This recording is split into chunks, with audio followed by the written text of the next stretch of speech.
ओम गणपति गुरु गौरी गिरा गोस्वामी गिरिजेश सहित शारदा नर्मदा वाय हृदय प्रदेश सियावर रामचंद्र पद जय शरणम बंदो हनुमत लखन संग रिपुहन भरत सुजान सिया राम जी को नमन गाऊँ मानस गान।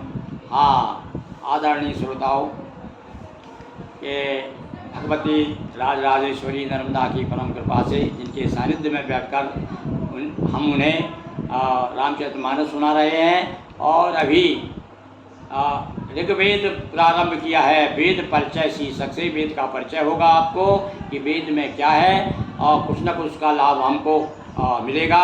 हम वेद परिचय के श्रृंखला के अंतर्गत ऋग्वेद से हमने प्रारंभ किया है और आप देखेंगे हमने 9 मंत्र जो है का वीडियो बनाया है, आप तक ज़रूर पहुंचाएंगे।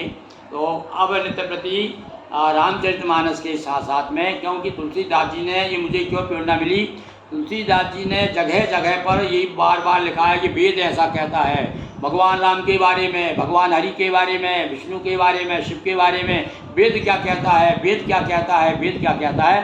तो देखिए वेदों से आपका परिचय कराते हैं, हम भी परिचित होते हैं। रखे हमारे पास जरूर पर समय नहीं था कि हम उनका अवगाहन करें। चलो इसी बहाने थोड़ा थोड़ा करके वेदों से परिचित हो जाएंगे। और वेदों की महिमा ये है कि कहा गया जिसके घर में वेद है उस घर में कभी किसी प्रकार का अभाव नहीं रहता।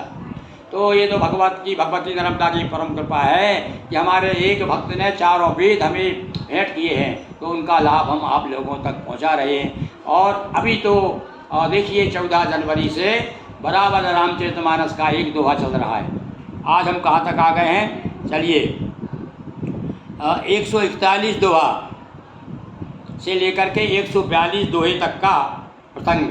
अब ये कथा कौन सी आ रही भैया, एक बार मनु और शत्रुपा ने तपस्या की थी और जब तपस्या की तो तपस्या में दोनों भगवान ने जब कहा कि परम ब्रूहि वरदान मांग, तब क्या वरदान मांगा।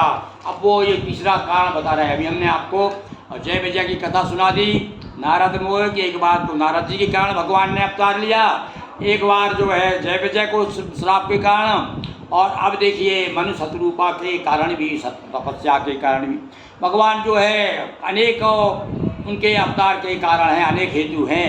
अब सुनिए ये मनु शत्रुपा वाला हेतु सुनिए। स्वम स्वाम स्वाम्भू मनु स्वायंभू मनु अरु शत्रुपा जिनते भई नर सृष्टि अनुपा। मनु और शत्रुपा जो है इनसे हम कहा जाता है, हमारे वेदों में ये स्पष्ट लिखा हुआ है कि भैया हम मानव हैं, मानव यानी मनु की संतान, इसलिए हम मनुष्य कहलाते हैं। तो जिसके कारण ये सृष्टि की रचना, जिसके कारण जिनके कारण हम आपके सामने हैं और आप हमारे सामने हैं। आज हम बोल रहे हैं, बता रहे हैं क्या है, हम जो मनुष्यों कहाँ से पीढ़ी चलते पीढ़ी दर पीढ़ी पैदा होते होते चले आ रहे हैं, ये सब कृपा किसकी है। सबसे पहले ब्रह्मा के पुत्र मनु हुए और मनु से ये मैथुनी सृष्टि प्रारंभ हुई। दंपति धर्म आचरण का वजहूंगा श्रुति जिन के लीका। अब भैया यदि हम मनुष्य हैं तो मनु के अनुसार चलना चाहिए। मनु कैसे थे, हमारे मनु यानी हमारे पुरखे, हमारा पूर्वज। तो आप देखो हमारा पूर्वज कैसा था, वो चरित्र देखिए, वो चरित्र हमें अपने जीवन में उतारना है। ये कथा का ये भी भाव है। ये गोस्वामी जी केवल भगवान का गुणगान गाते गाते हमें शिक्षा भी दे रहे हैं। कैसे थे वो, दंपति धर्म आचरणनी का, धर्म के अनुसार चलने वाले, और बड़े सुंदर आचरण थे उनके। इसीलिए कहा गया है कि हे मनुष्यों आप चरण से नहीं आचरण से चलो। आपके आचरण यदि ठीक होंगे, पूत आचरण होंगे, पवित्र आचरण होंगे, तो आपके चरण भी पूज हो जाएंगे। अच्छा होगा वे श्रुति। बोला देखो मैंने अभी कहा ना कि वेद की बार बार उल्लेख किया है, इसलिए हमने ऋग्वेद शुरू किया भाई। तो गाजा हूँगा वह श्रुति जिनके लीका, जिनके बारे में वेद आज भी जिनकी प्रशंसा करता रहता है, प्रशंसा करते रहते हैं वेद। नृपोत्तान पाद सुत जासु ध्रुव हरि भगति भयो सुत जासु। ये कथा भैया आप तो ये कथा से तो आप परिचित हो ही गए, क्योंकि मैं समझ रहा हूँ कि पूरे देश भर में ऐसा कोई गांव शायद बचा हो जहाँ पर कि भागवत नहीं हुई हो, और जहाँ नहीं हुई है तो आसपास के गांव के लोग वहाँ पहुँच जाते हैं सुनने के लिए दूसरे गांव में।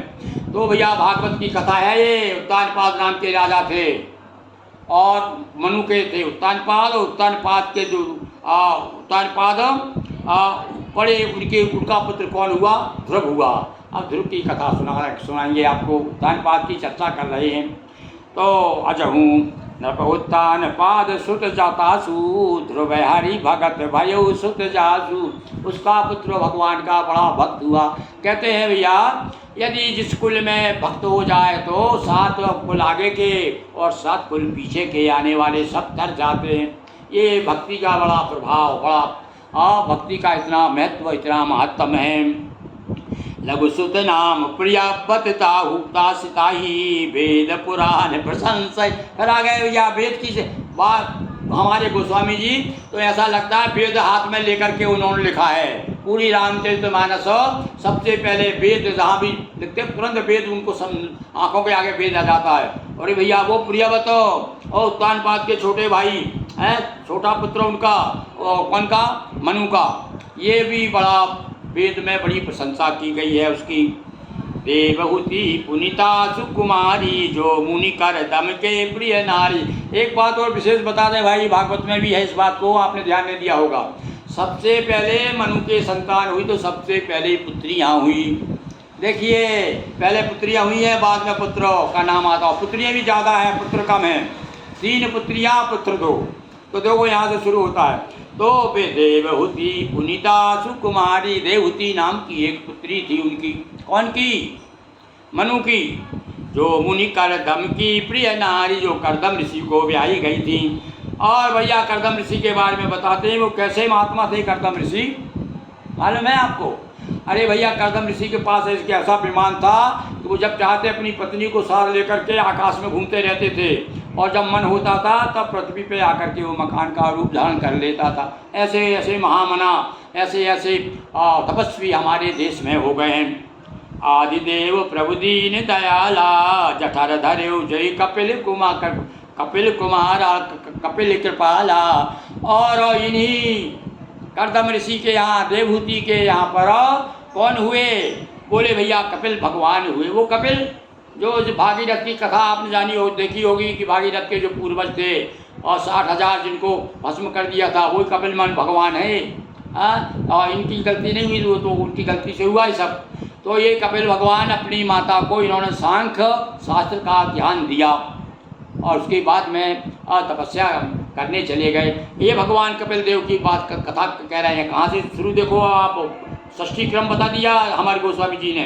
मनु को उत्तानपाद और प्रियवत, और उन्हीं की एक पुत्री मनु की देवहूति करदम ऋषि को ब्याही गई। और करदम ऋषि से ये यहाँ पर कपिल भगवान हुए। सांख्य शास्त्र जो प्रगटे बखाना तत्व विचार निपुण भगवान। ये बड़े तत्व की बात कहने वाले, और ये 24 अवतारों में एक अवतार माने जाते हैं कपिल भगवान। तेई मनुराज की ने बहुकाला प्रभु आयुध सब प्रतिपाला। अब ये तो उनका थोड़ी सी तारीफ बता दी, उनका पूरा वर्णन कर दिया कि कौन कौन। आप पूछ सकते हैं भैया कौन से मनु? तो बोले वो मनु जिनको उत्तानपाद हुए, पुरीवत हुए, जिनकी पुत्री देवहूति थी, और उनके यहाँ पर जो है करदम ऋषि उनके जमाई थे। और उनके यहाँ पर देखो उन मनु के जो है कौन हो सकते, वो नाती थे वो उनके कपिल भगवान मनु के। ऐसे मनु भगवान जो है ते मनुराज कीन बहुकाला प्रभु आयल सभी विधि प्रतिपाला। ऐसे राजा मनु ने बहुत समय तक राज्य किया।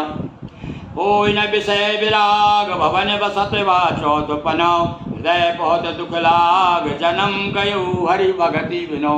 चलो ये राजा दुरुस्त आया तो बुढ़ापे में तो याद आई भैया इनको। हम तो बार बार जब से पैदा हुए तब से हमने सुन रहे हैं कथाओं में कि अरे भैया जीवन का कोई भरोसा नहीं। इसलिए सास का आवन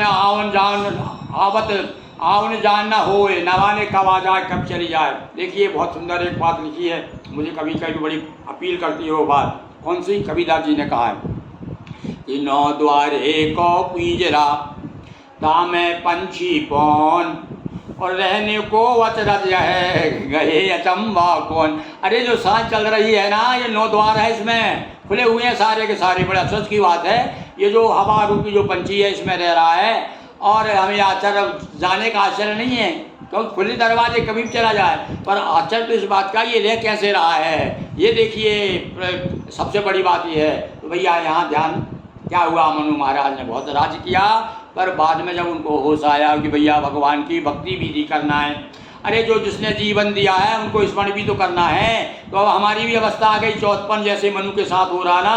अब हम भी बार बार यही सोचते हैं कि भैया जितने ज़्यादा इस शरीर से भगवान का नाम का उच्चारण हो जाए, किसी प्रकार से दूसरों को लाभ हो जाए, उतना ज़्यादा हम करना चाहिए। तो इनको भी क्या है, मनु महाराज को क्या है, हो न विषय विराग, ये तो बड़ा कठिन है भैया वाकई में। हम तो कहते हैं कि ये वही बात है कि हमारा लड़का हो गया तो लड़के का लड़का हो जाए, लड़के का विवाह देख लें। गाँव में तो यही कहता है, अरे दादा अभी नहीं मरोगे तुम, अपने पोते का विवाह देख के मरोगे। मतलब ये हमारे जो है राग विराग, ये जो है साथ साथ चलता है। विराग तो कब होता है, क्षणिक होता है, और किंतु अनुराग हमेशा बना रहता है। तो कहते हैं हो न विषय विराग। गोस्वामी जी कहते हैं मनु महाराज के हृदय में वैराग उत्पन्न नहीं हो रहा है, विषय के प्रति वही अनुराग लगा हुआ है, वो राजकाज में इधर उधर बहुत सारी चिंताएं। और भले यहाँ का ग्रह कारज नाना जंजाला ते अति दुर्गम शैल विशाला। अरे घर के काम तो ऐसे है कि पहाड़ों जैसा बताया है, चलते करते रहो, चढ़ते रहो, उतरते रहो, चढ़ते रहो, उतरते रहो। आओ किंतु भगवान की कृपा हुई उनके ऊपर, ऐसा कहते हैं भैया भक्ति लोग तो संत तो ये कहते हैं बिना कृपा के बिन सत्संग विवेक न होई। तो अब जाकर थोड़ा सा चौथपन में सोचा, अरे यार अपने जीवन तो बेकार चला जा रहा है, और चला जा रहा है जीवन, धीरे धीरे चली जा रही है उम्र, धीरे धीरे है। तो वो स्थिति आ गई। तो इन्होंने क्या सोचा कि गयऊ चौथपन हो गया, अब तो सारा जीवन बेकार हो गया, भगवान के भजन बिना हम कुछ नहीं कर सके, चलिए अब भगवान का भजन किया जाए। तो अब तो इनको भजन करने देते हैं अपन, और आगे कल आपको बताएंगे किस प्रकार आगे उन्होंने संकल्प कर लिया। और दोनों पति पत्नी पहले भैया क्या होता था, हमारे यहाँ पर तो भैया परंपरा है, नियम तो हम पढ़ते, हम भी पढ़ते हैं, आप भी पढ़ते होंगे, सुनते होंगे कि भैया ब्रह्मचर्य, और फिर उसके बाद में गृहस्थाश्रम, फिर वानप्रस्थ। अब इस समय हम वानप्रस्थ में रह रहे हैं। वानप्रस्थ तो क्या है, हो गए करीब क्या 75 साल के हो गए, कब के हो गए, अब तो 80 में आ गए। तो वानप्रस्थ तो खत्म है, अब तो संन्यास पर अभी भी वो हमारी माया मोह नहीं गई है। कहते ज़रूर हैं, आपसे भी कहते हैं कि भैया ऐसा नहीं होना चाहिए। हमारे तो वेद पुराण में सब यही लिखा हुआ है कि भैया कम से कम उसके बाद तो ममता छोड़ दो रे भाई, अब तो भगवान का भजन करो। अगम घर सो खोजो रे भाई। हमारे यहाँ राम जी बाबा थे बड़े प्रसिद्ध संत, वो कहते थे अगम घर खोजो रे भाई। अरे आगामी अब घर देखो, इस घर में तो बहुत रह लिए। तो यहाँ पर वही स्थिति मनु महाराज की हो रही है। बोलिए मनु महाराज की जय, उनके नाती कपिल भगवान की जय, नर्मदा मैया की जय, अखिलेश्वर महादेव की जय, आप सभी श्रोताओं की जय। हर हर महादेव शंभो।